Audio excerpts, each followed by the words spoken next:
My sister declared she was keeping my son because 2 weeks of babysitting made her his real mom. My sister Vanessa had been planning to keep my son Eli for months before the night they wheeled me into surgery.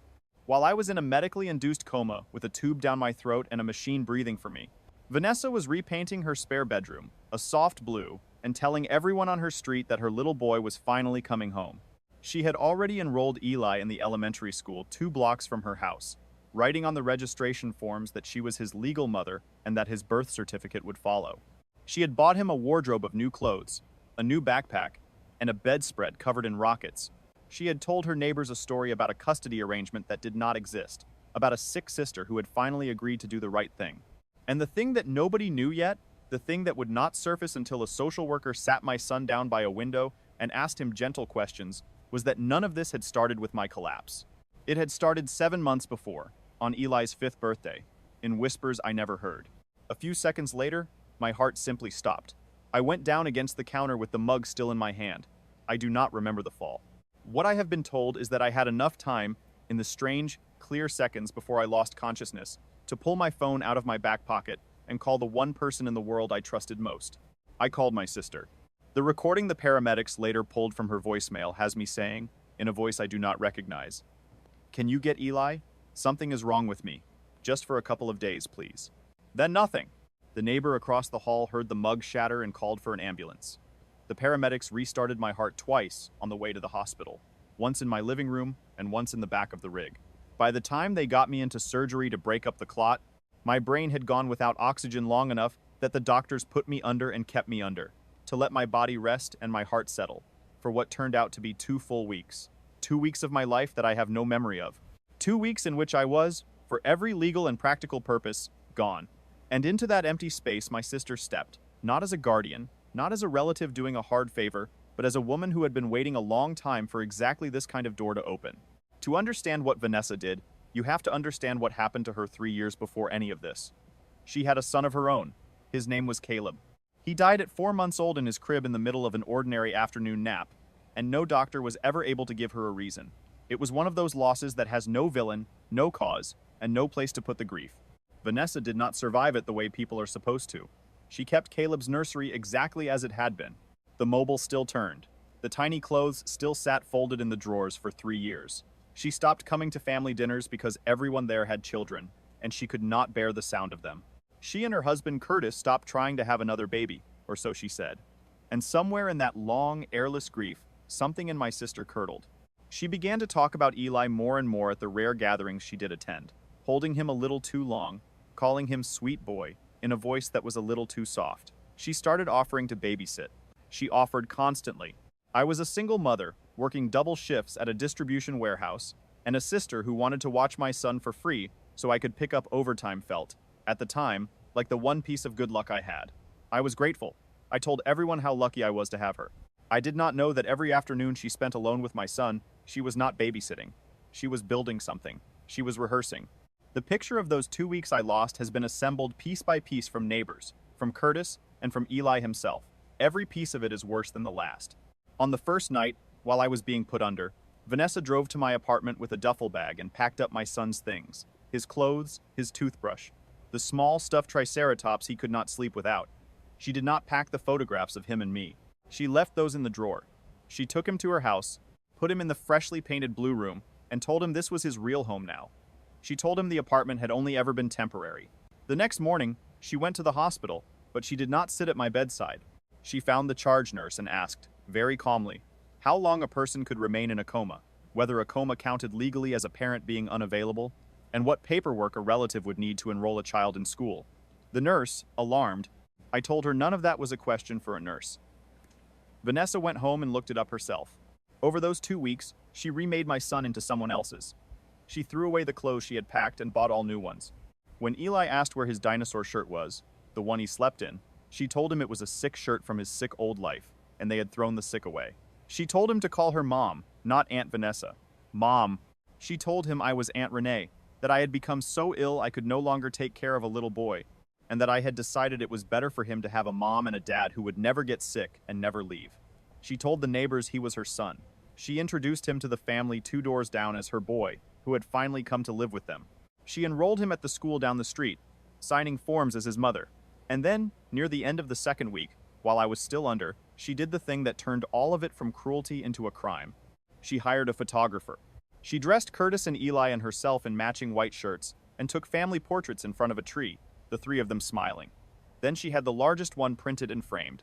She hung it over her fireplace in the exact spot where a photograph of Caleb had hung for 3 years. She took her dead son down and put my living one up in his place. When I finally surfaced out of the dark, weak and confused and missing 2 weeks of my own life, the first word out of my mouth was my son's name. The nurses told me he was safe. They told me my sister had him. They told me the whole family had been so grateful Vanessa had stepped in during such a frightening time. I was too weak to understand the look that passed between two of them when they said it. It took me 3 days in that bed to be strong enough to hold a phone steady. I called Vanessa to tell her I was awake, that I was going to be all right, and that I wanted to see Eli. She did not answer. She texted back an hour later and said Eli was finally sleeping through the night for the first time in weeks, and it would be cruel to disrupt him. I will bring him by soon, she wrote. I told myself she was being careful. I told myself she was tired and overwhelmed and meant well, but soon kept not arriving. The next day, Eli had a cold, and she did not want to expose me in my weakened state. The day after that, he had a play date she did not want to cancel. The day after that, he was napping. Every excuse was reasonable on its own. Stacked together, they built a wall. I was discharged a week later, still on blood thinners, still unable to climb my own stairs without stopping halfway to breathe, and the excuses kept coming for 4 more days. Finally, I stopped asking. I called a car and went to my sister's house to bring my son home myself. Vanessa opened her front door and stood in the gap with one hand on the frame, her body angled to block any view of the inside. The first thing I noticed was that she was not surprised to see me. She had been expecting this, maybe rehearsing it the same way she rehearsed everything. He has finally adjusted, she said, before I could even speak, like she was the calm, reasonable one, and I was a problem that had shown up on her step. He has a routine now. He has a school. He has friends on this block. He sleeps through the night. Pulling him out of all of that just because you feel guilty for almost dying would damage him. Then she looked straight at me and said, "And I am not going to let you damage my son to make yourself feel better." My son. She said it without flinching. I told her to move. I told her Eli was mine, and I was taking him home today. That was when Curtis appeared in the hallway behind her, hovering, looking at the floorboards instead of at my face. "Renee," he said, "maybe we should all sit down and talk about this. Eli has been with us for weeks. He is enrolled at the school here. He has a teacher who knows his name. We have given him a stable home. You have to think about whether yanking that away is really what is best for him." "What are you talking about?" I said. My voice did not sound like mine. I was in a coma. "You were supposed to watch him for 2 days." Vanessa reached behind the door and produced a folder thick with paper. The readiness of it, the way it was already in her hand, told me everything. "We have documented all of it," she said. 2 weeks of full-time care, 3 pediatrician appointments, school enrollment, a bedtime routine. A child needs stability, and we are the ones who provided it while you were unconscious in a hospital. Then her voice hardened. Any judge in the country would look at this folder and then look at you, a single mother working double shifts who just had her heart stop in her own kitchen, and they would have no trouble at all seeing who the real parent is. You can barely stand up. You stopped twice catching your breath on the way up my walk. I watched you. How exactly are you planning to chase a 5-year-old? So I stood on my sister's porch with my heart still healing inside my chest, and I called the police. The officer who came was a tired-looking man named Sandoval. When he climbed out of his car, his expression said he was expecting a noise complaint or a parking dispute, something small. Then he heard the words "child" and "will not give him back," and everything about his posture changed. "Ma'am," he said to Vanessa, "am I understanding this right? You are telling me you are refusing to return this woman's son to her." Vanessa drew herself up to her full height, and I could see her arranging her face into the version of herself she wanted him to see. "He was abandoned," she said. "Left in my care during a medical emergency for over 2 weeks with no end date and no plan. Under the circumstances, that constitutes a custody transfer by default. I have done the research." The officer looked at her for a long moment. "She was in a coma," he said slowly. "That is not abandonment. That is a woman who nearly died." Vanessa pulled a single sheet of paper out of the folder and held it toward him like she was laying down a winning card. "I have documentation," she said. "School enrollment in my name, a medical proxy, and a notarized guardianship form signed by my sister granting me legal custody of Eli." The officer reached for it, but I got there first. I looked at the paper in my sister's hand. At the bottom of it was my signature, a signature I had never in my life written. Next to it was a date printed neat and official, a date I had spent on my back in an intensive care unit with a machine breathing for me, sedated past the point of dreaming. She had forged my name. She had dated the forgery to a day she knew for a fact I was unconscious, because she was the one who had been calling the hospital to ask how long I would stay that way, and she had found someone to put a notary stamp on it. Officer Sandoval saw whatever was happening on my face, and his whole manner shifted into something careful and official. He took the forged form out of my hands, looked at it, looked at the date, and got on his radio. He called for a second unit and a social worker. While we waited, Vanessa would not stop talking. She kept building her case to the porch, to the officer, to the air, like if she said it enough times, it would become true. "I am the one protecting him," she said. "From what?" the officer asked, not really looking up from the form. "From an unstable home," she said. "From a mother who works herself half to death and cannot even keep her own heart beating. Eli deserves two parents. He deserves a house that is paid for and a college fund and a mother who will still be alive next year. Curtis and I can give him all of that, and somewhere underneath all her excuses, Renee knows it." Curtis said nothing. He had backed all the way into the hallway by then, half in shadow, and he would not look at me. He would not look at his wife either. The social worker arrived within the hour. Her name was Miss Delgado, a small woman with a flat, steady voice and the kind of eyes that have watched every type of liar a family can produce and stopped being surprised by any of them. She asked everyone to stay where they were. She looked at the folder, then at me, then at Vanessa, taking the measure of all three of us in about 4 seconds.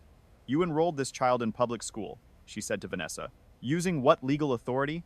Vanessa smiled the patient smile she used when she thought she was dealing with someone slow. "When a parent is incapacitated, a responsible relative is permitted to make educational decisions on a temporary basis, Miss Delgado." Miss Delgado nodded slowly, like she was filing that away, and then she pointed one finger at the form in the officer's hand. "And this," she said, "this notarized guardianship. Where exactly did you have this notarized?" Vanessa lifted her chin. "Vernon's office services," she said, "on Brockton. Curtis knows the owner. Vernon did it for us as a favor. He stamped it himself." Miss Delgado's expression did not change, but something behind her eyes went very still. She took out her phone. "Vernon," she repeated. "Vernon, whose notary commission was revoked 8 months ago by the state for repeatedly stamping fraudulent documents. The Vernon who is currently the subject of an open criminal investigation for exactly this kind of thing." The color went out of Vanessa's face the way water goes out of a sink. "That is not," she started, then stopped. "That is not true. Vernon never told us anything about that." Miss Delgado was already dialing. She stepped a few feet down the porch and spoke quietly into the phone, requesting verification of custody status on a minor child. Possible attempted unlawful transfer of guardianship, using a fraudulent instrument. Within a few minutes, she had her answer confirmed from the other end. Vanessa had no legal standing of any kind. No court order, no emergency guardianship, no valid document anywhere in that thick folder.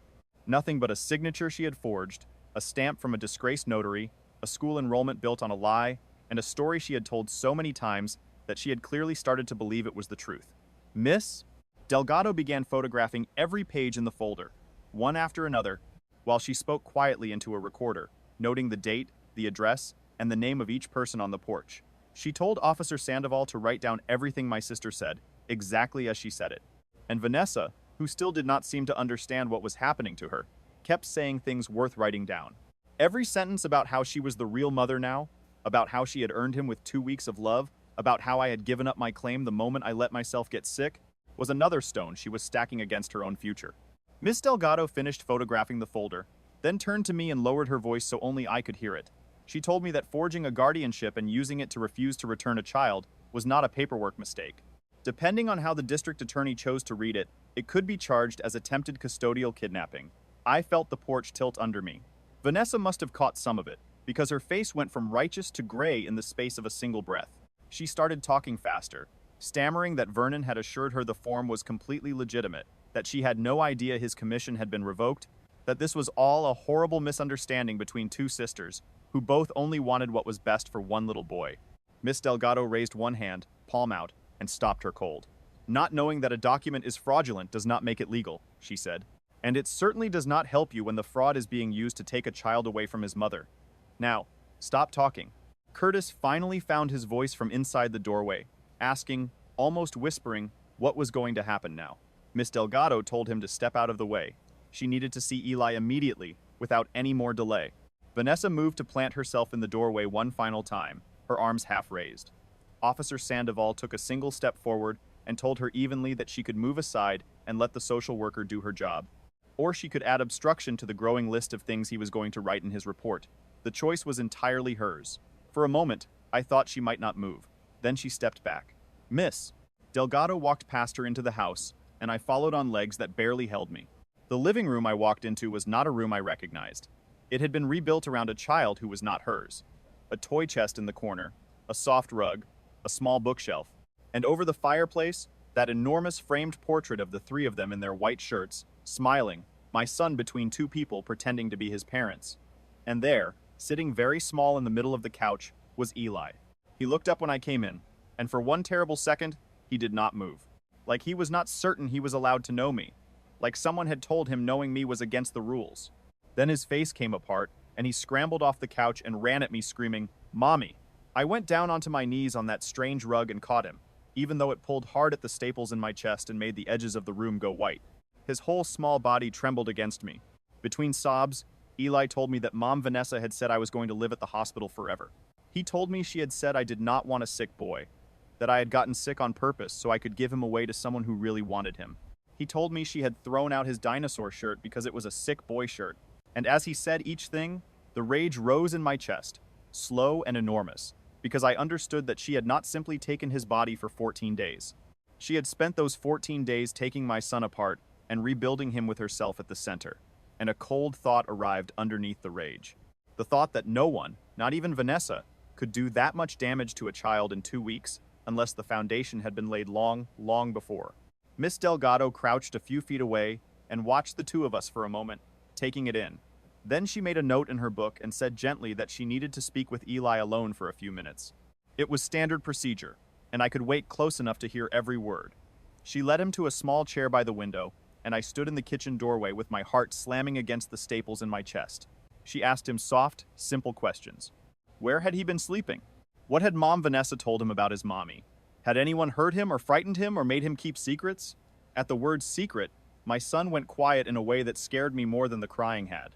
Miss Delgado waited, and then, in a voice so small I had to hold my breath to catch it, Eli told her about the secret. He said Mom Vanessa had told him a secret a long time ago, way before I ever got sick, way before he got dropped off. He said that when she used to babysit him, just the two of them, she would tell him that she was his real mommy, and that I was only borrowing him for a little while, and that one day he would come and live with her for real, and it would be the best day ever. He said she told him it had to stay their secret. If he ever told me, I would get angry and sad and might send him away early, and then he would never get to come live with his real mommy at all. So he never told. He carried it by himself. A 5-year-old holding a secret that big for 7 months. Miss Delgado's pen had stopped moving on the page. She asked him very carefully how long ago it had started. Eli thought about it the way small children think, scrunching up his entire face, and said it started on his birthday, when he turned 5 and got the dinosaur cake. That birthday had been 7 months before the night my heart stopped. 7 months. Miss Delgado wrote it all down, every word. Then she asked him the only question that really mattered in that house. She asked if he wanted to go home with his mommy. My son nodded so hard his whole upper body rocked forward and back. She patted his hand and told him it was going to happen very soon. She told him he had been very brave to tell the truth, and that secrets grown-ups make children keep are never the child's fault. Then she stood and walked back to the front of the house. She told Officer Sandoval, in a low voice, what Eli had just described. The secret that had begun 7 months before any emergency existed. By then, a second patrol car had pulled up at the curb. Sandoval asked Vanessa to step out onto the front porch with him, and she went. Even then, even with everything collapsing around her, she walked out there like a woman who still believed she could talk her way clear of it. I stayed in the kitchen with Eli pressed against me and watched through the front window as the officer took the handcuffs off his belt. Vanessa's voice climbed into a scream when she understood. He read her rights in a flat, tired, practiced voice while she shrieked over the top of it that she was Eli's real mother, that 2 weeks of devotion meant something, that 7 months of love meant something, that any decent human being would understand a grieving woman trying to save a child the universe should have given her in the first place. She turned the scream on Curtis then. She called him a coward. She called him spineless. She told him he was standing there letting them steal their son. And Curtis stood on the porch like a man who had been hit across the back of the head with a board, not moving, not speaking, watching his wife get folded down into the back of a police car. The second officer drove her to the station. She was still screaming as the car pulled away, the same words over and over. She was his real mother now. They would all understand. I would regret this. Sandoval came back inside to finish documenting the house. I watched him photograph the blue room, the closet full of new clothes, with the tags still hanging off them, and the enormous portrait over the cold fireplace. The picture of my son standing in the spot where her dead son used to be. Miss Delgado told me she would drive Eli and me home herself. She said we needed to get him into his own bed in his own home as fast as possible, to start undoing some of the damage before it set any deeper. She told me that an emergency custody hearing would be scheduled within 72 hours, and that I needed to find a family lawyer before then, because there was no question in her mind that Vanessa would claim I was unfit. A cardiac arrest, double shifts, single motherhood, an apartment instead of a house. Her lawyer would assemble all of it into a portrait of a mother who could not be trusted to keep her own child alive. I felt the panic come up my throat because I had no idea how to find a lawyer, and even less idea how I would pay for one on top of the hospital bills I already knew were coming. But Miss Delgado said there were resources. She wrote down the number for legal aid and her own direct line on the back of a card, then pressed it into my hand. She told me to call her the second Vanessa, or Curtis tried to make any kind of contact, by phone, by mail, through a relative, in any form at all. Then Miss Delgado helped me carry my son up the stairs to the apartment I had collapsed in 3 weeks earlier. The mail was still heaped by the door. There was a faint sour smell of milk that had spoiled in the refrigerator while I lay unconscious. She got Eli settled on the couch with a blanket and stayed long enough to walk me through what was coming in a calm, flat voice that somehow made the terror survivable instead of total. She said the forged form, the arrest, and the 7-month secret all worked in my favor, because together, they did not look like a relative who had panicked in a crisis. They looked like a plan that had simply been waiting for the right night. Then she left. For the first time in 3 weeks, I was alone with my son. I held it together until he fell asleep on the couch around 10, his hand wrapped around 2 of my fingers. Then I went into the bathroom, sat on the edge of the tub, and fell apart completely. When I could move again, I called my best friend Delia. The second she answered, I started crying so hard I could not form a single sentence. She kept asking what was wrong, and I got out broken pieces of it. Vanessa, forged, police, coma, Eli. Delia said she was already getting in the car. She showed up 25 minutes later with her 16-year-old daughter Ren, both of them carrying grocery bags.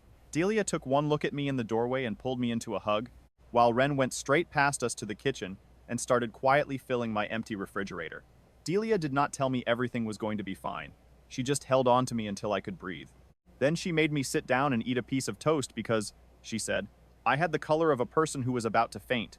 Ren crept in to check on Eli, tucked a second blanket over him, and turned on the little nightlight in his room without being asked. I told Delia the entire thing from the beginning. The clot, the coma, the portrait over the fireplace, the secret my son had carried since his birthday. She listened to all of it without interrupting once. When I finally ran out of words, she said the first thing we were going to do in the morning was find me a lawyer, and she was not asking my permission. She came back at 8 o'clock the next morning with 2 coffees and a list of 5 family law offices already pulled up on her phone. She started calling while I made Eli a breakfast he barely touched. The first 3 offices either did not take emergency custody cases or could not see me for at least a week. The 4th was booked solid through the end of the month. The 5th, a man named Russ Cardoza, asked Delia to hold. He came back on the line a minute later and said that if I could get to his office by 2 o'clock that afternoon, he would see me that same day. Delia said yes before I could even open my mouth to ask about the cost. She told me to stop worrying about money. The only thing that mattered right now was Eli being safe and staying safe, and we would figure out the rest later together. Ren offered to stay with Eli during the appointment so he would not have to sit in a lawyer's waiting room listening to adults talk about custody. I said yes, because the very last thing my son needed was to be carried into one more frightening room full of strangers deciding his life. Russ Cardoza's office was in a plain, low building near the courthouse, with worn carpet and furniture that had clearly been there for 2 decades. Somehow that made me trust him more than a glass tower ever could have, because it meant he was not spending his client's money on the impression he made. His assistant put me in a small conference room where Russ was already waiting with a yellow legal pad and a recorder. Russ was maybe 55, gray-stubbled, with the eyes of a man who had watched 1,000 families tear themselves apart and had not gone numb to it. He asked me to start at the very beginning and tell him everything, leave nothing out, so I did. The clot, the coma, the 2 weeks, the portrait, the excuses, the forged signature dated to a day I was sedated, the secret Eli had carried since his 5th birthday. Russ stopped me often. not to argue, but to pin down exact dates and exact words. He wanted to know precisely when Eli's birthday had been, precisely when the searches might have started, precisely what the notary stamp said. When I finished, he sat back and looked at his notes for a long time before he spoke. He told me that the forged guardianship, which Vanessa clearly thought was her strongest weapon, was in fact the best thing that could have happened to my case. It transformed the story from a sympathetic relative who got attached into a person who had committed a calculated, premeditated crime. The fake notarization, the false school enrollment, the refusal to return him after I was discharged, and above all, the 7 months of secretly grooming a 5-year-old all painted a single unmistakable picture. A woman methodically trying to replace the child she had lost with a child who belonged to someone else. Russ asked about my job, my apartment, my support system, and my whole history with Eli before the night I collapsed. I answered every question honestly, including the double shifts and the months I had barely made rent. He said none of that made me unfit, not even close. Not as long as I could show a stable home, a real childcare plan, and a child who was visibly and deeply bonded to me. And he said the way Eli had run across that living room screaming for me was worth more than any document Vanessa could forge. Then he quoted me a fee, and my stomach dropped through the floor. Before I could even react, he said he was cutting it by 40% because this case made him angry as a lawyer and angrier as a father. Women like my sister, he said, women who dressed up theft as love and grief as entitlement, were the reason ordinary people came to hate family court. He intended to be standing in the room when it finally caught up with her. Within the week, the court appointed a guardian ad litem for Eli, a woman named Patrice, whose only job was to represent my son's interests separate from mine and separate from Vanessa's.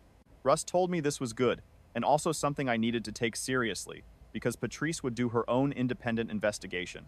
She would interview me, interview Eli, observe us together in our home, and her recommendation would carry real weight with the judge. Patrice came to the apartment a few days later and spent 2 hours with us. She watched me make Eli lunch. She watched him show me a tower he had built out of blocks. She watched me get down on the floor with him to make it taller. She asked him gently where he felt safe. He said, "Here," and pointed at the floor of our living room. Then he climbed into my lap. She asked me hard questions about my health. She asked what would happen to Eli if I had another medical emergency. I told her the truth. I had already begun putting real safeguards in place. When she left, she did not tell me what she would recommend. That was not her job. But she paused at the door and told me that in years of doing this work, she had learned to read a room, and this room read clearly. I did not fully understand what she meant until much later. 2 days later, I stood in family court, still weak, still on blood thinners, determined not to let any of it show. Russ had coached me on what to expect, but nothing he said had prepared me for the sight of Vanessa walking through the doors in a tailored gray suit, her hair smoothed back, her posture perfect. She looked like a woman arriving to chair a meeting, not a woman arriving to fight for a child she had tried to steal. She had her own lawyer beside her, a sharp, expensive-looking woman in her 40s. The two of them sat at the far table, and Vanessa did not look at me a single time. The judge was a tired man in his 60s, who had clearly heard every variety of lie a family could invent and had run out of patience for all of them years ago. He reviewed the basic facts on the record: the arrest, the forged document, the materials miss, Delgado had submitted. Then Vanessa's lawyer rose and began to speak. And she was good, I will give her that.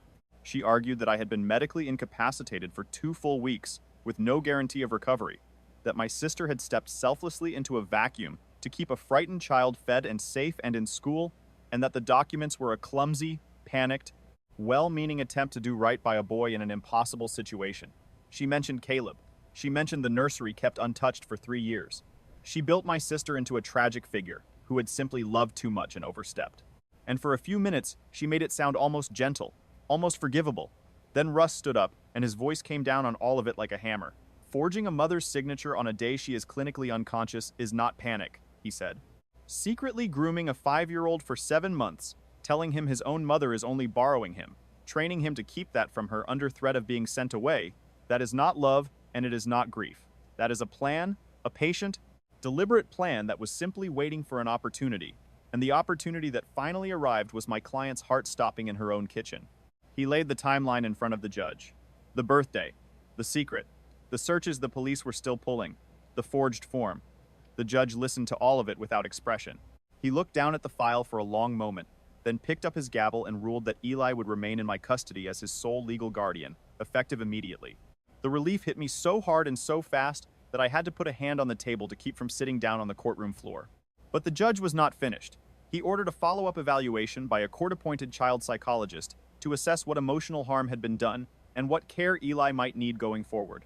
And the moment he said it, my relief went cold and hard in my chest.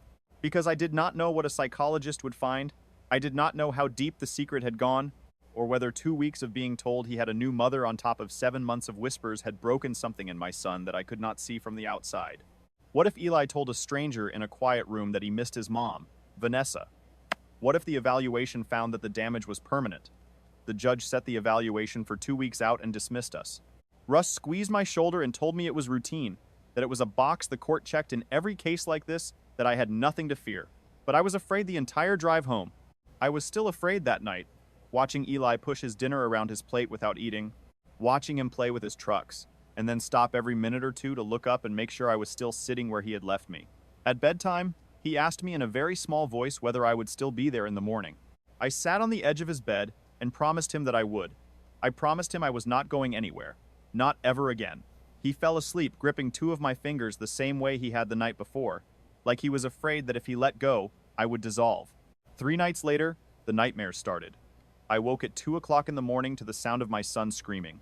I ran into his room and found him sitting bolt upright, soaked through with sweat, his eyes open but not seeing me, asking over and over whether I had gone back to the hospital to give him away.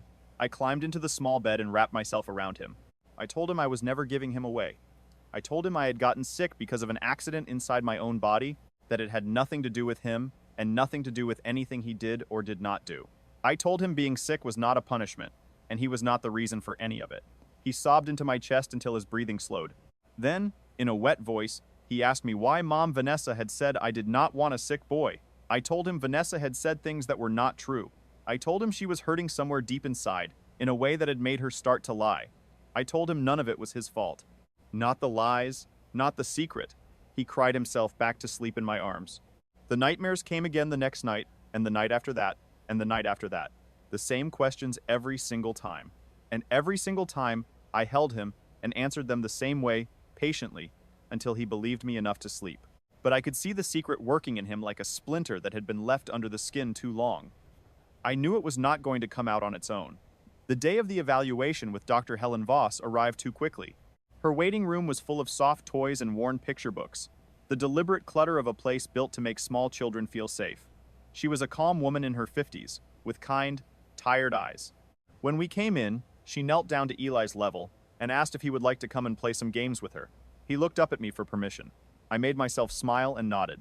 She took him by the hand into her office and closed the door. It shut with a soft click that felt like a door closing on the rest of my life. I sat in that waiting room for 45 minutes that stretched out like 45 years, turning the pages of a magazine without reading a single word, listening to the muffled sound of my son's voice through the wall, without being able to make out what he was saying. When the door finally opened, Eli came out first and ran straight to my legs, wrapping himself around them. "Doctor!" Voss asked if I could stay for a few minutes to talk, while her receptionist set him up at a little table with crayons and paper. She brought me into her office, sat behind her desk, and told me carefully that Eli was showing clear signs of attachment, confusion, and something she called narrative interference. She explained that narrative interference is what happens when an adult deliberately and repeatedly rewrites a child's basic understanding of who his parents are and who he belongs to. The phrase made my stomach turn over, but then she said the thing I needed to hear. None of it was beyond repair. With consistent care, the right therapy, and enough time, children Eli's age were astonishingly capable of healing. And underneath all the confusion, my son knew with total certainty, in the deepest part of himself, that I was his mother. Doctor. Voss said the 2 weeks had been damaging, but the 7 months of secret grooming were the deeper and more serious wound, because they had taught him to distrust his own memory and to keep things from the one person he should have been able to tell anything. She recommended weekly play therapy and gave me the name of a therapist named Miss Hartley, who specialized in young children working through exactly this kind of family rupture.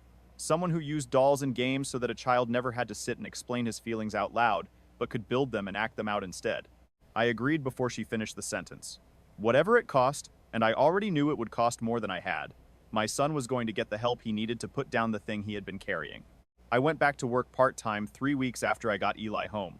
My manager had been decent about all of it and told me to take whatever time I needed, but I could not actually afford to take more. Not with what was coming. The first hospital bill arrived in a plain white envelope.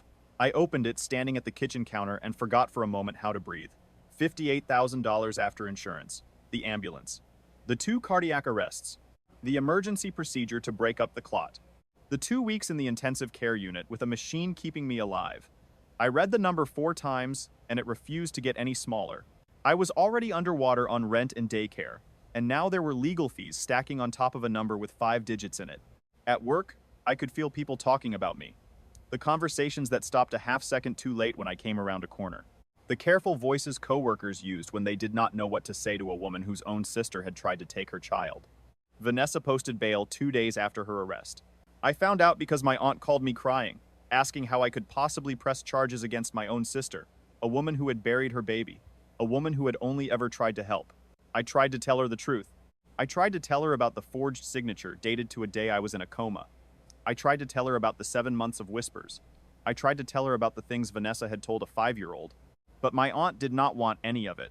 She said Vanessa had been destroyed by Caleb's death. She said Vanessa's heart had always been in the right place.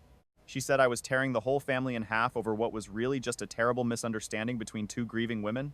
The rage came up in my chest again, slow and hot, because Vanessa's heart had not been in the right place. It had been in my son's chest, trying to move in and take it over. Over the next several days, the calls kept coming, all of them reading from the same script. My uncle called to tell me I was being vindictive and cruel. A cousin I had not spoken to in years sent a long message about forgiveness and what grief does to a person, and how I should think about the kind of family I wanted Eli to grow up in. My own grandmother called to ask me in a trembling voice to please just drop the charges and let everyone heal. And listening to it, I understood exactly what had happened. From the moment Vanessa made bail, she had been working the phones, calling every relative she could reach, and telling them her version first, that I had abandoned my son during a medical crisis, that she had heroically stepped in to save him, that I was now punishing her out of jealousy and guilt for the very act of kindness that had kept Eli safe. She was not only trying to take my son anymore, she was trying to take the entire family's belief in me, to make me the villain in a story where she was the grieving saint. Russ told me to document every single piece of it, every call, every text, every secondhand report of what Vanessa was telling people. It would establish a pattern of continued interference that mattered both for the custody case and the criminal one. So I started a log, the date, the time, who called, exactly what was said, exactly what they claimed Vanessa had told them. With every entry, the shape of the thing got clearer and uglier. This was not a moment of weakness from a heartbroken aunt. It was a campaign, one that had begun 7 months before my heart ever stopped and had not paused for a single day just because she had spent one night in a holding cell. Delia showed up 3 days later with a plan, the way she always did. Because Delia was the kind of person who responded to other people's catastrophes by organizing them into something survivable. She had set up a meal train, neighbors and people from her work signing up to bring dinner to my door every night for a month, because, she said, I was recovering from cardiac arrest and fighting a custody war and grieving the loss of my own sister all at the same time. Under those conditions, I was not also going to be allowed to cook. I tried to refuse, and she told me flatly to be quiet and accept the help. That first week, 5 different families left food on my step, and Ren started coming over twice a week to play with Eli, while I took phone calls with Russ and the hospital billing department in the bedroom with the door closed, so my son would not have to hear any of it. I paid her $20 a visit, which was all I could manage, and she was saving for college. She said it was the easiest money she had ever made because Eli was the best kid she had ever sat. A financial counselor at the hospital, after looking at my income and my single parent status, set my monthly payment at $300 and submitted me for a stack of assistance programs that might bring the total down. For the first time in weeks, I felt like the weight on my chest was something I might actually be able to stand under. Eli's play therapy with Miss Hartley began to do its slow work. She never made him sit and talk about his feelings. Instead, she gave him a family of small dolls, a dollhouse, and a box of figures, and let him build the story himself. And she watched what he built. For the first few sessions, she told me, he kept building the same thing. A house with a mommy doll who kept disappearing. A child doll who searched the rooms for her. Another grown-up doll who took the child by the hand, led him to a different house, and told him to stay. She did not push. She let him build it over and over. Then, after the 4th session, Miss Hartley pulled me aside in the hallway. Her face was satisfied, even though Eli's was red and blotchy from crying. She told me that today, for the first time, my son had gotten angry. Real anger. He had taken the grown-up doll, the one who kept leading the child away, and thrown it across the room. He had told her the doll was a liar. He had told her the doll made bad secrets. And, she said, the most important thing of all was that he had said the secret was not his fault. After weeks of clearly believing that it was, after weeks of carrying the silent conviction that he had done something wrong by keeping it, she said that breakthrough, the moment a child stops turning the anger inward against himself and aims it at the adult who actually earned it, was the single thing she had been working toward. It meant he was going to be all right. On the drive home, Eli was quiet until we stopped at a red light. Then, out of nowhere, looking out the window, he said Mom Vanessa was a liar. He said the secret was a bad secret. He said he should have told me the very first day. I reached back and found his hand. I held it. I told him he was the bravest boy I had ever known, and that no secret a grown-up forces onto a child is ever the child's fault to carry. In the rearview mirror, I watched his shoulders come down from around his ears, like he had finally set down something heavy he had been holding for over half a year. Around that same time, I got a call from Eli's kindergarten teacher asking if I could come in. I went the next afternoon, braced for bad news, and she sat across from me at a tiny table. She told me she had not wanted to alarm me, but Eli had been having a hard time with one particular thing. Whenever the class did a drawing of their family, he froze. The other children drew their houses and their parents, and Eli would just sit there, the crayon not moving. Then one day, he had quietly torn his paper in half and put one half in his pocket. She had asked him about it gently, and he had told her that he did not know which family to draw, the real one or the secret one. I had to look at the ceiling for a moment to hold myself together in front of her. I told her the broad shape of what had happened, only what she needed to know to help him. She listened, and her eyes filled. Then she said that from that day forward, anytime the class drew families, she would sit beside Eli, and they would draw his family together, him and his mom, as many times as he needed to, until the question stopped being a question. She kept that promise. I found out later from Eli that they drew the two of us a dozen times over the following weeks, and that eventually he started drawing it on his own. Just when I had started to believe the legal part might settle into something slow and manageable, Vanessa's lawyer made her first real move. Russ called me one evening and told me, in the careful voice he used when he had bad news he did not want to alarm me with, that the defense had filed to subpoena my complete medical records, all of them, going back years. Their argument, he explained, was going to be that my cardiac event was not a one-time accident, but evidence of an underlying condition that made me a danger to my own child. They were going to argue that I could collapse again at any moment and leave Eli without a parent, and that a responsible court could not place a boy in the sole care of a woman whose heart had already stopped twice. For a few days, that argument lived in my chest like a second clot, because the cruelest part of it was that it used the worst thing that had ever happened to me, the thing that had nearly killed me, as proof that I could not be trusted with my own son. But Russ did not panic, and he taught me not to. He contacted my cardiologist, and my cardiologist wrote a detailed letter for the court, explaining that the clot had been a provoked event caused by a specific and now resolved set of circumstances. I was on the correct preventative treatment. My long-term prognosis was good. There was no medical basis whatsoever for the claim that I was likely to drop dead and abandon a child. Russ also pointed out in his filing the breathtaking hypocrisy of the argument. Vanessa was simultaneously claiming I had abandoned Eli by getting sick, and that I was a danger to him by being sick. She wanted to use the same illness as both my crime and my disqualification. The judge let my medical records in, but he clearly did not buy what Vanessa's lawyer wanted to build with them. The cardiologist's letter went into my file alongside everything else. Then a week later, the second contact came. It did not come as a phone call, because the restraining order paperwork was already in motion, and even Vanessa was not foolish enough to call me directly. It came in the mail, addressed to Eli in my sister's handwriting. A padded envelope with no return address. I did not open it. I called Miss Delgado the way she had told me to, and she told me to photograph it sealed, log the date, and bring it to Russ unopened. When Russ had it opened under the proper conditions, it turned out to contain a stuffed rabbit and a card. The card, written to a 5-year-old, said that his real mommy missed him very much and was waiting for him, and that he should be brave and remember their special secret, because one day they would be together again. Reading that card, written to my son, while a court order was being prepared, and while she was out on bail for trying to steal him, was the moment I stopped having any complicated feelings about my sister at all. Russ entered the card into evidence. He said quietly that she had just handed us proof in her own handwriting that she had no intention of stopping, and that judges did not forgive a defendant who kept reaching for the child after being told to let go. The next blow came on a Monday while I was at work. My phone rang, and it was Eli's daycare. The director's voice was tight and fast. Vanessa had just walked into the lobby and tried to sign Eli out, claiming she was still on the authorized pickup list from when she had been caring for him. The director had refused. She had told Vanessa she was not on any list and needed to leave the building immediately. Vanessa had stood in that lobby and argued for 10 full minutes in front of half a dozen other parents who were there to pick up their own children, insisting she was the boy's mother, before she finally turned and walked out to her car.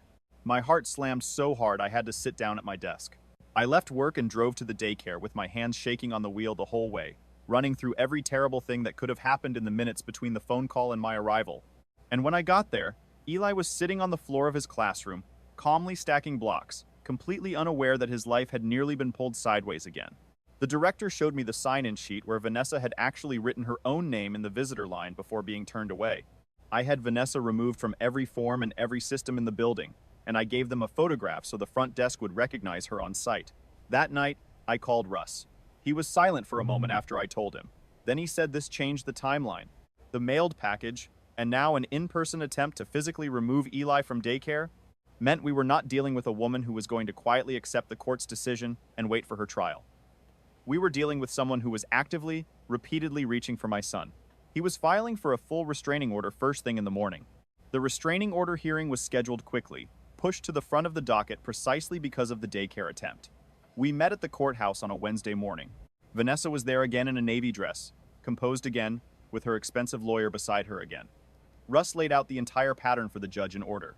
The forged guardianship, the refusal to return Eli after my discharge, the 7-month secret now documented in Miss Delgado's report, the mailed package with the card telling a 5-year-old to remember their secret, and now an unauthorized, witnessed attempt to take him out of daycare.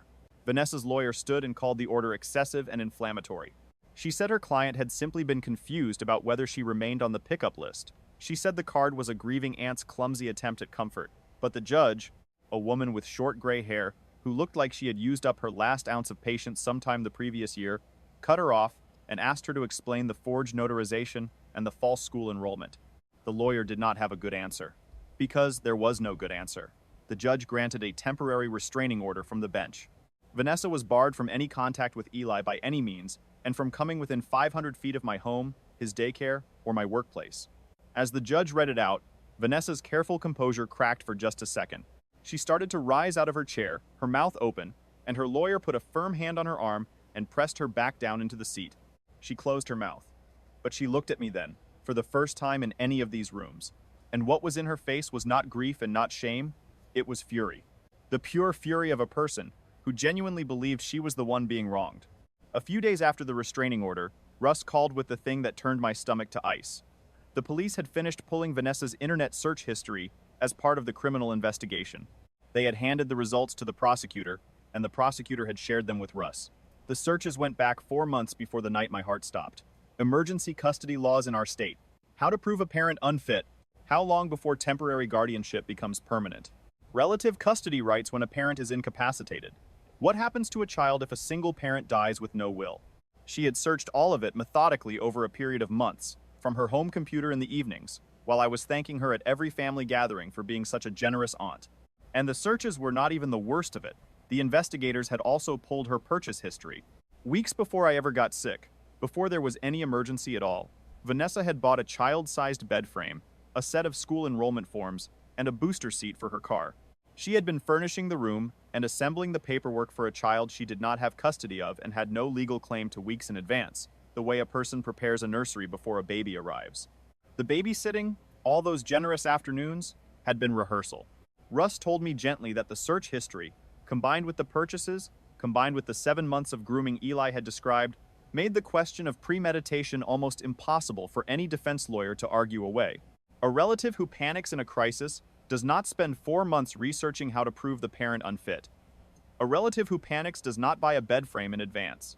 I sat on my kitchen floor with the phone still against my ear after Russ had stopped talking, because the woman who had quietly studied how to take my son while I slept, who had bought him a bed before I was even sick, was the very same woman I had called first when my heart stopped in that kitchen, the one person on earth I had trusted most, the person I would have named without hesitation if anyone had asked me who I would trust with my child's life. Around the same time, the calls from the family began very slowly to change. My aunt called again, but her voice was different, hesitant, no longer reading from Vanessa's script. She told me Curtis had moved out of the house and filed for separation. She told me he had started seeing a therapist and had begun telling people in the family the truth, the actual truth, about the 4 months of searches, the bed frame bought in advance, the things Vanessa had said in the privacy of their home. She told me Curtis had said to more than one relative that when I called from the ambulance that night, Vanessa had hung up the phone, turned to him, and said the words, "This is finally our chance." When I told Russ about Curtis, he leaned forward across his desk with an expression I had not seen on him before, something close to hunger. He said that a husband who was now in therapy and actively processing his own guilt, a husband who had been in the house for the 4 months of searches and the 2 weeks of the takeover, was potentially the single most powerful witness we could have. Because he could speak to premeditation and obsession from the inside in a way that no document ever could. Russ asked if I would object to him reaching out to Curtis's lawyer to see whether Curtis would be willing to testify. I told him I would not object to anything that kept my son safe and kept my sister away from him. There was a night, somewhere in the long stretch between the restraining order and the start of the trial, when all of it finally came down on me at once. It had been a hard day at work. I had come home to a second notice from the hospital and a letter from Russ's office with the running total of fees. After I put Eli to bed, he woke twice with the old nightmares, the first ones in over a week, asking again whether I was going to disappear, as if the progress we had made could come undone in a single bad night. I got him back to sleep the second time. Then I went and sat down on my kitchen floor with my back against the cabinets, in the same spot where my heart had stopped months before, and I could not get up. I was not crying exactly. I was just empty, scraped out. Looking at the stack of bills on the counter and the calendar full of court dates and therapy appointments, thinking that I did not know how I was going to keep doing this. The working, the fighting, the holding of my son together every single night while my own body was still healing from having died on this floor. And underneath the exhaustion and the money was a grief I had not let myself look at directly. I had lost my sister. Not the way you lose someone to distance or a fight, but the way you lose someone when you finally understand that the person you thought you had was never quite real. The sister I had trusted with my child's life had been studying how to take him from me while she smiled across the table at family dinners. I had loved her my whole life. We had shared a bedroom as girls. And now she was a defendant, and I was a witness. There was no version of any of this where I got my sister back, because the sister I wanted back had not actually existed for a long time. I sat on that floor for a long while. Then I called Delia, because she had told me to call no matter the hour. She did not answer with questions. She just said she was coming. 20 minutes later, she let herself in with the spare key, found me still on the floor, and sat down on the cold tile next to me without a word. She put her arm around me. She did not tell me it would be okay. She had never once told me that, which was part of why I trusted her. She just sat with me until the worst of it passed. Then she helped me up. She made tea. She took the stack of bills off the counter and put them in a drawer where I could not see them. She said we would deal with them one at a time, on the days we had the strength, and not on the nights we did not. She stayed until I was steady. My mother called the next morning, somehow knowing the way mothers sometimes do once they decide to start showing up. She told me she had already wired money toward the hospital balance, and that she did not want to discuss it. Between Delia and my mother that week, I got back onto my feet, and I understood something I had been too proud or too tired to understand before. Letting people carry part of the weight was not the same as being too weak to carry it myself. It was the only way anyone carries something this heavy at all. The criminal case moved forward on its own track, parallel to the custody fight, and the prosecutor's office called me in to prepare my testimony. The prosecutor was a steady, deliberate woman in her 40s named Miss Iverson. She walked me through what I would be asked, discovering the forged guardianship, the date that matched my coma, the things Eli had described. She told me my testimony and Eli's account through Miss Delgado would be central to proving this was premeditated rather than panicked. Around the same time, I received a call from a state investigator looking into Vernon, the notary, whose fraudulent stamp on my sister's forged form was now one of many in an open case against him. I had to take an afternoon off work and go down to a gray office building near the courthouse to give a formal statement. I told them when I first saw the document. I told them what the date on it said. I told them where I had actually been on that date, which was sedated in an intensive care unit with a tube down my throat. The investigator took careful notes and told me my statement would help put Vernon out of the notary business for good and possibly into a cell. I felt a grim satisfaction that the man who had stamped his approval on the theft of my son was going to lose everything too. Then the prosecutor offered Vanessa a plea deal. 3 years of probation, mandatory psychological treatment, 200 hours of community service, a signed admission of guilt on the forged documents, entered permanently into the record. Russ explained it to me over the phone. The deal would help my custody case, he said. because it created a formal criminal conviction without dragging Eli and me through a long public trial. A part of me wanted the trial. A part of me wanted 12 strangers to sit in a box and hear out loud exactly what my sister had done, and to look at her while they heard it. But Russ said a fast resolution meant less disruption for Eli and less time I would have to spend reliving the worst weeks of my life on a witness stand. I trusted him. I told him I could accept the plea. 3 days later, Russ called back, and there was something almost disbelieving in his voice. Vanessa had rejected the deal. She was insisting on going to trial. Her own lawyer had reportedly spent an hour trying to talk her out of it, laying the evidence in front of her. The searches, the bed frame, the forged form, the card, the witness daycare attempt. Vanessa had looked at all of it and decided that 12 ordinary people would surely see what she saw. A heartbroken mother who had lost one son and tried to save another. A misunderstood woman being persecuted by a jealous, ungrateful sister. She still believed, all the way down, that she was the victim. Before the trial, there was a deposition. That was the first time I had to sit in a room with Vanessa's lawyer and answer her questions directly under oath, with my sister sitting 4 feet away from me across the conference table. The lawyer was good. She came at me from every angle, trying to find the version of me that Vanessa needed to be true. She asked about my double shifts and implied I was never home. She asked about the night of my collapse and implied I should have had a backup plan, a will, a designated guardian already in place, as if a healthy 34-year-old woman were negligent for not having arranged her own death. She asked in a soft, regretful voice whether it was not true that my sister had spent more hours with Eli over the past year than I had, given my work schedule, as if hours logged were the same thing as motherhood. I had been afraid of the deposition, but somewhere in the middle of it, the fear burned off and left something harder underneath. I answered every question plainly. I did not let her turn my exhaustion into neglect, or my survival into a crime. When she asked whether I did not think my sister loved Eli, I said that what Vanessa felt was not love. Love does not require a secret. Love does not need the real mother erased to make room for itself. Across the table, Vanessa looked at me with that same fury. I held her eyes until she looked away first. 2 weeks before the trial, Russ called with Dr. Voss's full evaluation, which had finally been completed and submitted to the family court. She had concluded that Eli had a secure primary attachment to me, that the disruption he had suffered had caused real but treatable confusion, and that the 7-month campaign of secret grooming was the single most damaging element and the one most in need of ongoing therapy. Dr. Voss's report stated in plain professional language that any contact between Eli and Vanessa should be prohibited until Vanessa had completed extensive psychological treatment. Even then, it should only ever happen under professional supervision and with the explicit approval of the court. In Dr. Voss's clinical opinion, the prospect of healthy contact in the foreseeable future was unlikely. Relief moved through me as Russ read it, because Dr. Voss's words were not my words. Easy to dismiss as a bitter sisters, they were the careful conclusions of a court-appointed expert, and they made it far harder for Vanessa to ever argue her way back into my son's life.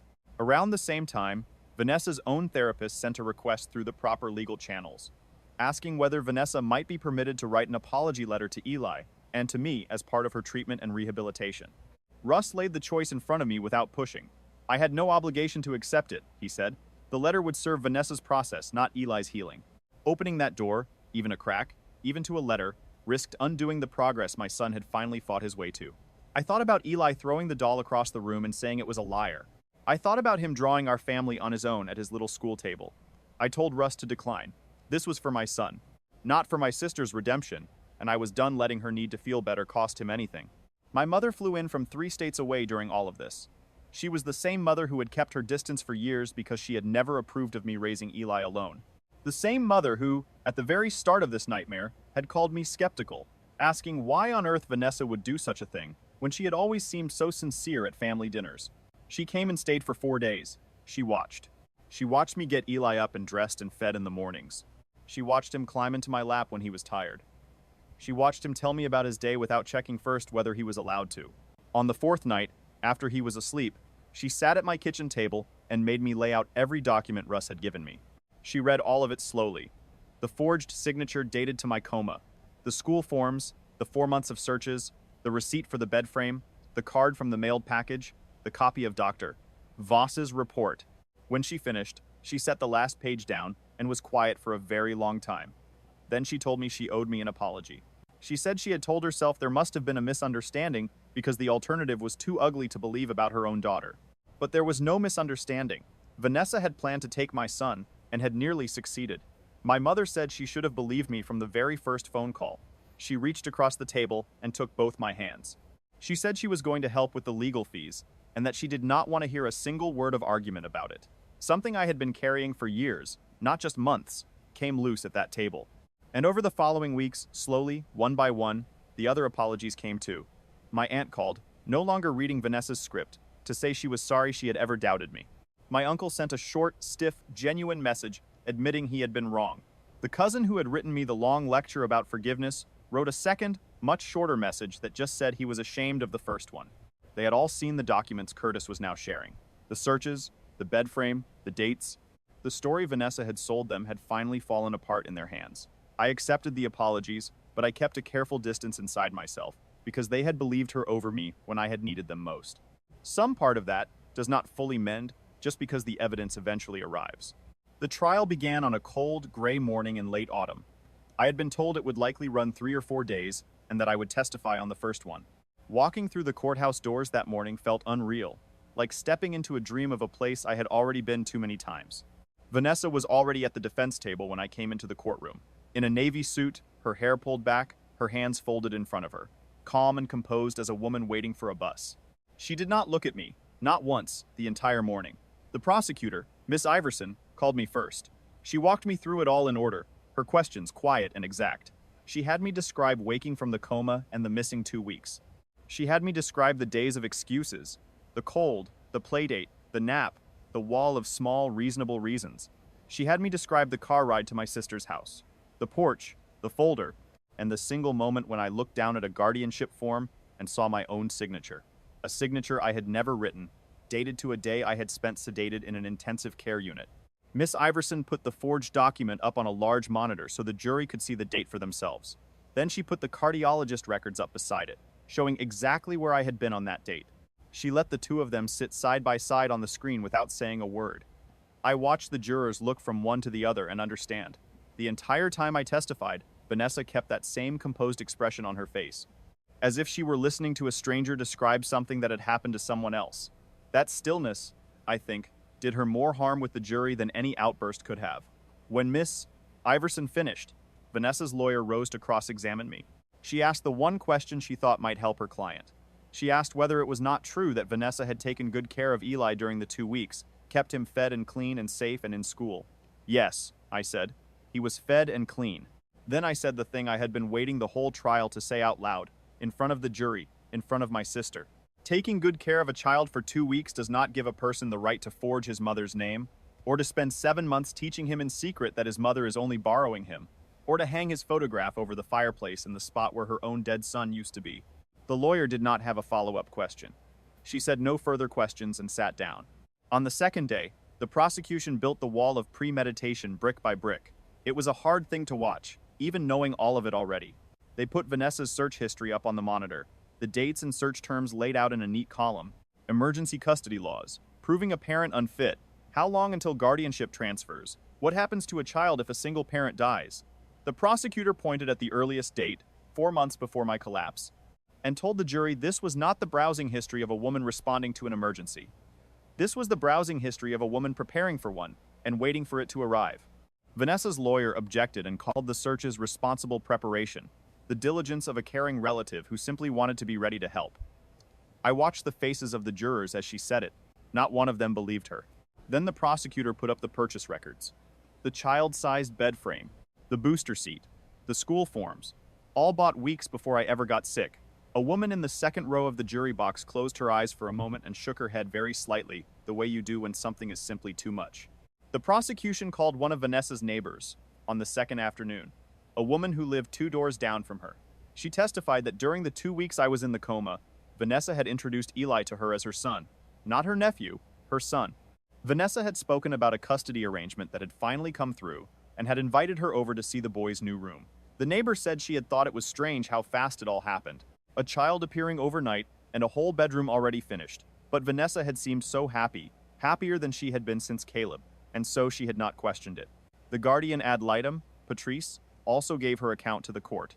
She read from the report of her independent investigation, describing the home she had observed, the way Eli sought me out and climbed into my lap, the way he had told her he felt safe while pointing at our living room.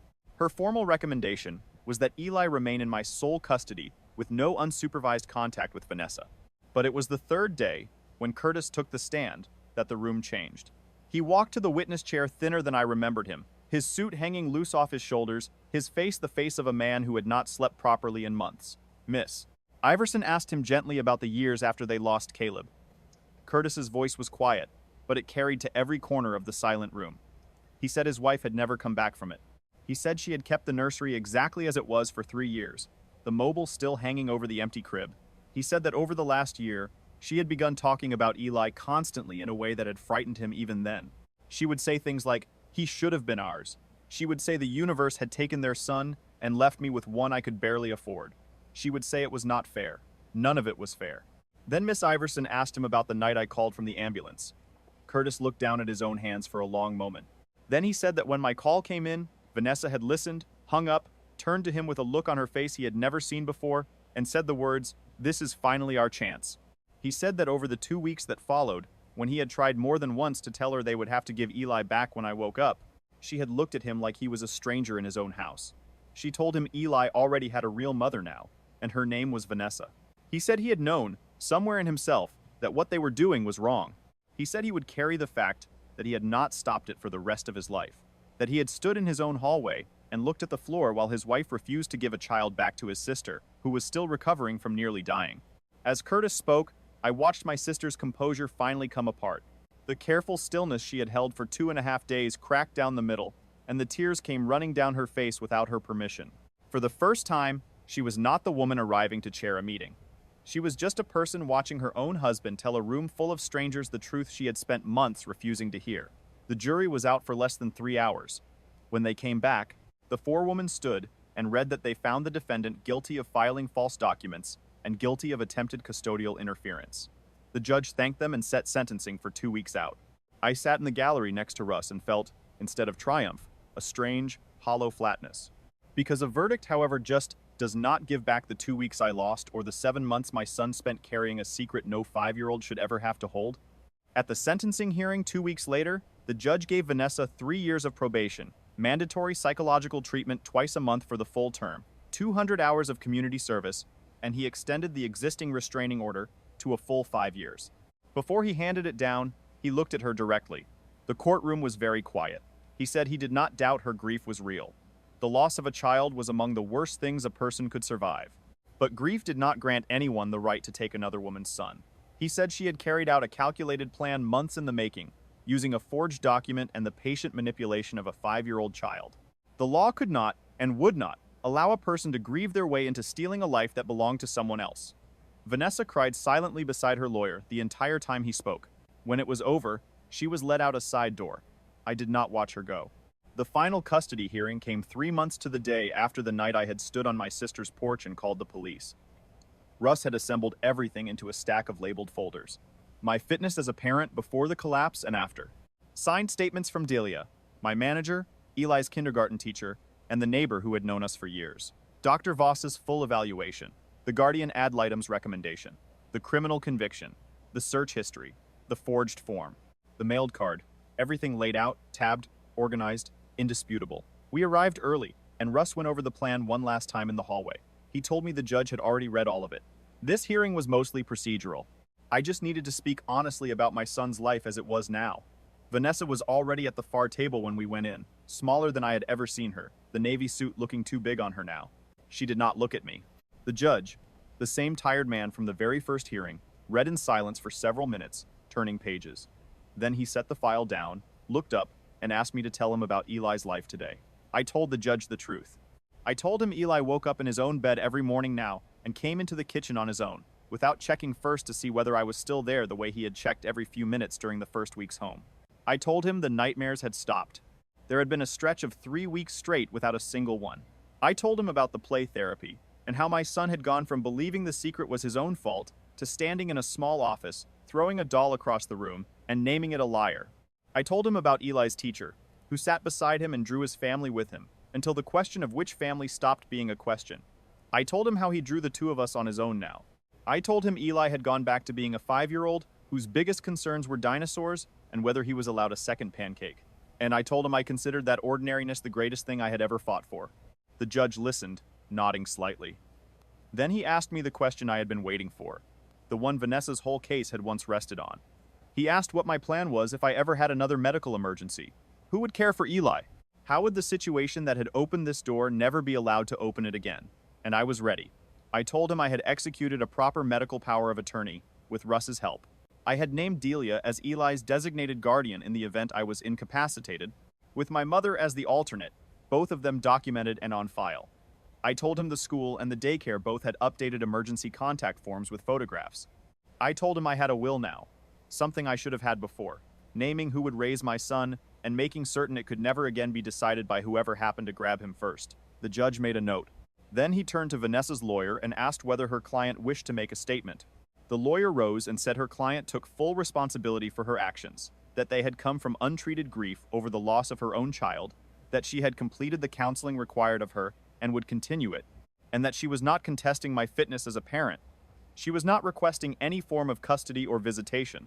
Then the judge looked at my sister directly and asked her whether she understood now the harm she had done to this boy and to his mother. Vanessa stood slowly, tears already on her face, and said yes. She said she had let her grief convince her that my son could fill the place her own son had left empty. She said she had told herself a story in which taking him was saving him. She said she understood now that no child could ever replace another, and that she had nearly destroyed a little boy trying to make one do it. It was the closest thing to truth I had ever heard come out of her mouth. And it did not move me the way I once might have imagined it would, because it had come 3 months and 1 trial too late. Because I had watched what the story she told herself had done to my son in the dark of his own bedroom at 2 o'clock in the morning. The judge made his final note. Then he set down his pen, looked at me, and said he was terminating any and all custody claims from Vanessa permanently. I was recognized as Eli's sole legal guardian, with full and unrestricted parental rights. The restraining order would remain in force until Eli turned 18 years old. Any future contact between them would require the explicit prior approval of the court and professional supervision, and was, in his view, extremely unlikely ever to be granted. He looked between the two of us one final time. Then he said one more thing, not for the record, but to me. He said I had carried an impossible thing with a steadiness he did not see often from that bench. He said I had put my son's healing ahead of my own anger at every turn, and this court found no question whatsoever, none, about my fitness as a mother. Then he closed the file, and it was over. Russ walked me out through the heavy doors into the cold, bright afternoon. He told me quietly that it was finished, truly finished. Vanessa had no legal road left to my son. The termination and the restraining order were both permanent. If she ever came within 500 feet of him again, she would be arrested on the spot. No hearing, no argument. Delia was waiting at the bottom of the courthouse steps with Eli, who was sitting on the cold stone, swinging his legs and working his way through a juice box. The second he saw me, he dropped it, jumped up, and ran the whole way to me. He asked whether my long grown-up meeting was finally done, and whether that meant we could go and get pancakes now, because Ren had promised him pancakes were allowed if I said it was okay. I bent down and picked him up. He was heavy and warm and completely unbothered, a 5-year-old who had already moved on to thinking about syrup. With no idea what had just been decided about the entire shape of his life in the room behind me, I held him against the healed place in my chest where my heart had once stopped, and I told him yes. We could absolutely, definitely go and get pancakes.